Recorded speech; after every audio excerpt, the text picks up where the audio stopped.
If the Roblox app keeps crashing on your phone while you try to use it, I'll show you how to fix that problem.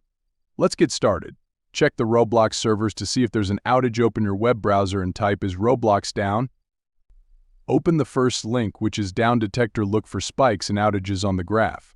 If there's a spike, it's a server issue. Wait for it to be resolved.